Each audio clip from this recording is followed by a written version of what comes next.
Hi, hello, வணக்கம். Welcome back to my channel. இன்னைக்கு நம்ம சேனல்ல ஒரு குட்டி மோட்டிவேஷன் தான் சொல்ல போறேன். ஒரு குரு கிட்ட ஒரு சீடன் போய் கேட்குறான், இந்த மடாலயம் எனக்கு ரொம்பவே பிடிக்கவே இல்லை, எனக்கு ரொம்ப அமைதியான சூழ்நிலையில் இருக்கிற ஒரு கோயில் தான் வேணும், ஸோ அதனால எனக்கு அங்கே அனுப்ப முடியுமா அப்படின்னு சொல்லி கேட்குறாரு.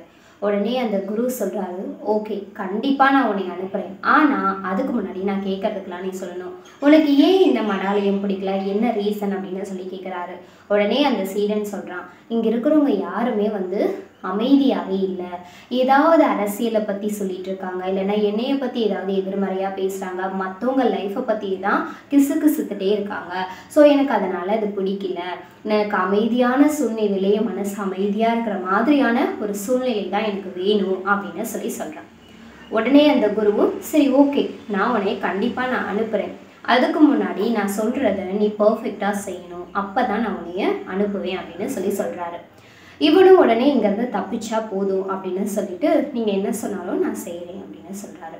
உடனே அந்த குரு சொல்கிறாரு, ஒரு கரண்டியில் தண்ணியை மொண்டு, ஸோ இந்த கரண்டியில் இருக்கிற அந்த தண்ணி எப்படி நான் உங்ககிட்ட கொடுத்தேனோ அதே மாதிரியே இந்த கோயிலை ஃபுல்லாக நீ சுற்றி வந்து என்கிட்ட நீ கொடுக்கணும், ஒரு சொட்டு கூட சிந்தக்கூடாது அப்படின்னு சொல்கிறாரு. உடனே இந்த சீடனும் அவ்வளோதானே நான் அதை உடனே பண்ணி காட்டுறேன் அப்படின்னு சொல்லிட்டு இவனும் எடுத்துகிட்டு போகிறான். ஸோ ஒன் பை ஒன்னாக கொஞ்சம் கொஞ்சமாக பொறுமையாக நடந்து போகிறான், ஒரு சொட்டு கூட கீழே சிந்தக்கூடாது அப்படிங்கிறதுலே கவனத்தை வச்சுட்டு போயிட்டுருக்கான் சுற்றியுமே. அதே மாதிரி வந்துடுறான், குருக்கிட்ட வந்து காட்டுறான்.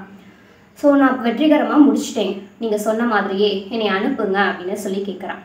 உடனே குருவுமே சந்தோஷமாக பாராட்டிட்டு சொல்கிறாரு, ஓகே நீ ஜெயிச்சிட்ட, நான் உனக்கு அனுப்புகிறேன், அதுக்கு முன்னாடி எப்படி உன்னால் ஒரு சொட்டு கூட சிந்தாமல் கொண்டு வர முடிஞ்சிச்சு அப்படின்னு சொல்லி கேட்குறாரு.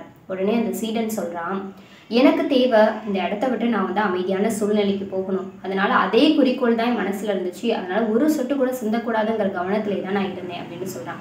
சரி நீ அப்படி போகும்போது நீ சொன்ன மாதிரி எதிர்மறையான பேச்சுக்களோ இல்லை அரசியல் சம்மந்தப்பட்ட பேச்சுக்களோ மற்றவங்க கிசுகிறதுலாம் உன் காதில் விழுந்துச்சா அப்படின்னு சொல்லி கேட்குறாரு. உடனே அந்த சீடன் சொல்கிறான், எனக்கு எதுவுமே அதெல்லாம் காதில் விழலை, என்னோட கவனம் முழுக்க இதில் தான் இருந்துச்சு அப்படின்னு சொல்லிட்டு. ஸோ உடனே அந்த குரு சொல்கிறாரு, இதே மாதிரி தான் வாழ்க்கையிலையுமே நம்மளை சுற்றி நிறைய நச்சு மனிதர்கள் இருப்பாங்க, நிறைய பேர் நம்மளை பற்றி விமர்சிப்பாங்க. ஸோ இதெல்லாம் கண்டு நம்ம காது கொடுத்துட்டு இருந்தோம் அப்படின்னா நம்ம வாழ்க்கையில் முன்னேற முடியாது, நம்மளோட லட்சியத்தில் நம்ம கவனத்தை செலுத்தினா தான் நம்ம முன்னேற முடியும் அப்படின்னு சொன்னாங்க. ஸோ இந்த கதையிலேருந்து நானுமே அதான் சொல்ல வரேன், நம்மளை பற்றி என்ன பேசிகிட்டு இருக்காங்க அப்படின்னு அவங்களுக்கு காது கொடுத்து கேட்டுட்டு இருக்காம நம்ம லட்சியத்தை நோக்கி நம்ம முன்னேறி போகணும், நம்ம லட்சியத்தில் கவனமாக இருக்கணும், அப்போ தான் முன்னேற முடியும் அப்படிங்கிறது தான் இந்த கதையோட கருத்து. இந்த வீடியோ உங்களுக்கு பிடிச்சிருந்துச்சுன்னா லைக் பண்ணுங்கள், ஷேர் பண்ணுங்கள், கமெண்ட் பண்ணுங்கள், மறக்காமல் நம்ம சேனலை சப்ஸ்கிரைப் பண்ணிக்கோங்க. தேங்க்ஸ் ஃபார் வாட்சிங். Bye by.